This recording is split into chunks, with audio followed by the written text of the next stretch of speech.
안녕하십니까. 2024년 3월 15일 금요일 김경국TV 시작하겠습니다.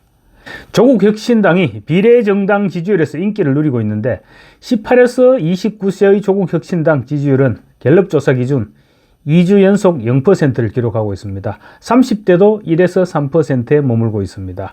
20, 30대들에게 조국 혁신당은 사실상 제로에 가까운 지지를 받고 있는 것입니다. 40, 50대들이 두 자릿수의 지지를 보내고 있는 것과는 대조적입니다. 아버지 세대인 40, 50대와 달리 공정을 중요시하는 20, 30대에게 특권을 이용해 자녀의 입시 부정을 저지른 전 법무부 장관 조국은 철저히 외면당하고 있고, 조국이 만든 정당이 교육계의 군등을 주장하는 것은 그야말로 내로남불 정당이라는 그런 인식이 파고들고 있는 것입니다. 20, 30대들에게 전혀 파고들지 못하고 있고 결국 미래가 없는 정당이 탄생한 것입니다. 이에 대해 조국 대표는 젊은이들이 정치에 관심이 없어서 라고 지금 얼버무리고 있습니다. 하지만 본인도 알고 있죠. 왜 그 이유가 무엇인지. 20, 30대의 주장은 그게 아닙니다. 조국의 뻔뻔함에 할 말이 없다는 것입니다. 조국 때문에 대한민국이 반으로 쪼개졌을 뿐만 아니라 젊은이들에게 씻을 수 없는 상실감을 안겨줬는데 그런 사람을 어떻게 지지하겠느냐는 것입니다. 20, 30대들에게 조국은 한마디로 불공정의 대명사로 통합니다. 자녀 입시 비리로 항소심까지 징역 2년을 선고받은 사람이 정당을 창당하는 것만 해도 기가 막히는데, 그런 조혁당이 1호 법안으로 정치 보복 법안인 한동훈 특검법을 내겠다고 큰소리치는 것은 더욱 못 봐주겠다는 것입니다. 한국갤럽이 지난 12일부터 사흘간 전국 성인 1002명을 대상으로 정당 지지율을 조사한 결과 국민의힘 37%, 더불어민주당 32%, 조혁당 7%, 개혁신당 2%, 녹색정의당과 새로운미래, 그리고 자유통일당, 진보당 각각 1% 순이었습니다.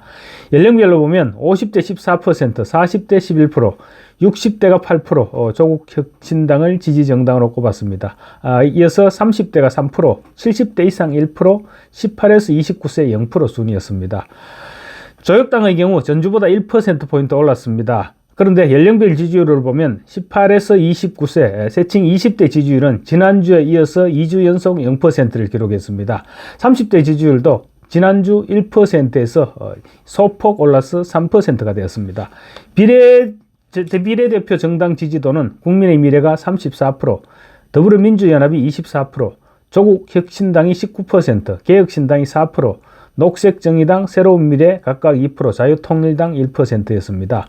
조혁당의 비례정당 지지율은 전주보다 4%포인트 올랐습니다.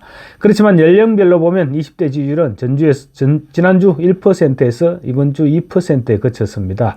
30대 지지율은 3%에서 10%로 다소 상승했습니다. 조혁당의 비례정당 지지율 자체가 높다 보니 30대에서는 약간의 지지율 상승이 있었는데 20대에서는 여전히 2%대에 머물고 있는 것입니다. 이처럼 젊은 층의 지지율이 0%인 정당이 과연 총선 때까지 지지율을 유지할 수 있을까요? 지금은 민주당과 비교해서 더 선명성을 보여주고 윤석열 정권에 대해서 더욱 강경한 입장을 내비치다 보니 비례정당 지지율이 올라가고는 있습니다. 그렇지만 젊은 층의 지지율을 받지 못하는 정당에 역풍이 불어닥치지 않을 수 없을 것입니다. 역대 정당사를 보더라도 특정 세대에서 배척당하는 정당이 성공한 사례를 찾아보기는 힘듭니다. 원희룡 전 장관은 라디오 인터뷰에서 이렇게 얘기했습니다. 조혁당 지지율과 관련한 질문에 대해서 이재명 민주당 대표에 대한 방탄 때문에 민주당 지지의 명분을 잃어버린 분들이 정부에 대해 좀 더 각을 세우는 조혁당으로 명분을 찾은 면이 좀 있는 것 같다. 하지만 젊은 층의 지지가 0%가 나온다. 저는 젊은 층에서 분명 역풍이 몰려 있다고 판단한다. 이렇게 분석했습니다. 지금은 비록 기세를 올리고 있습니다. 그렇지만 어차피 조혁당은 제3지대가 아니라 민주당 연대정당으로서의 위상을 지닐 뿐입니다. 그래서 젊은 층을 필두로 역풍이 불어오면 거품은 순식간에 꺼질 수 있다는 것이 여론조사 전문가들의 분석입니다.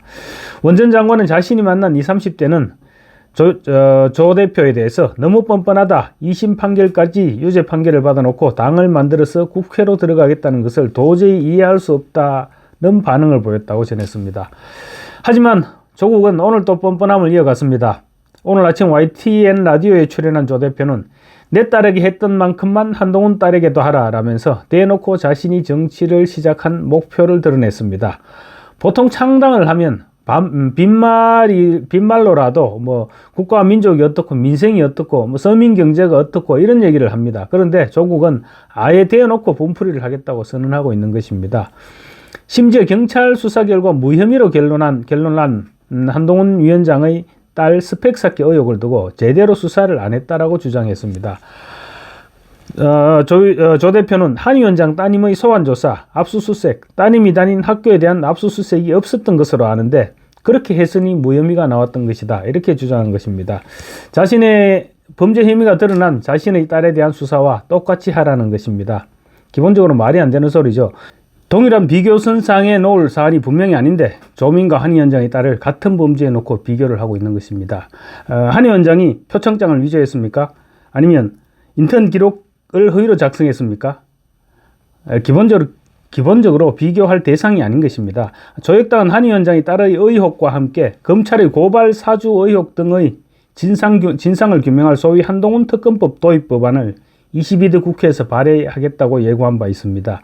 앞서 한 위원장의 딸이 케냐 출신 대필 작가가 쓴 논문을 자신이 쓴 것처럼 해외 학술지 등에 게재했다는 의혹을 수사해온 경찰은 지난 1월 한 위원장의 가족을 불송치했습니다. 100배 양보해서 대필 작가가 논문을 썼다고 칩시다.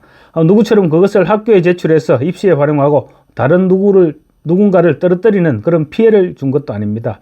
그런데 입시 비리 혐의로 기소된 자기의 딸 조민 씨를 언급하며 일기장, 체크카드, 다녔던 고등학교까지 압수수색한 제 딸에게 했던 만큼만 한 위원장 딸에게도 하라 이렇게 요구하고 있는 것입니다.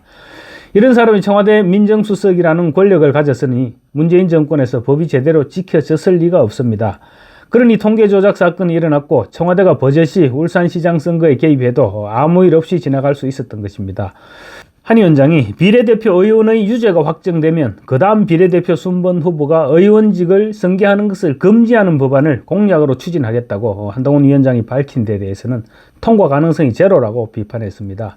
이어 비례대표는 의원 개인 것이 아니라 정당 것이라며 제 생각에 조국 혁신당 지지도가 높아지니 이에 위축된 한 위원장과 국민의힘이 불안하고 예민한 모양이다 이렇게 말했습니다. 정말 말도 아닌 소리입니다.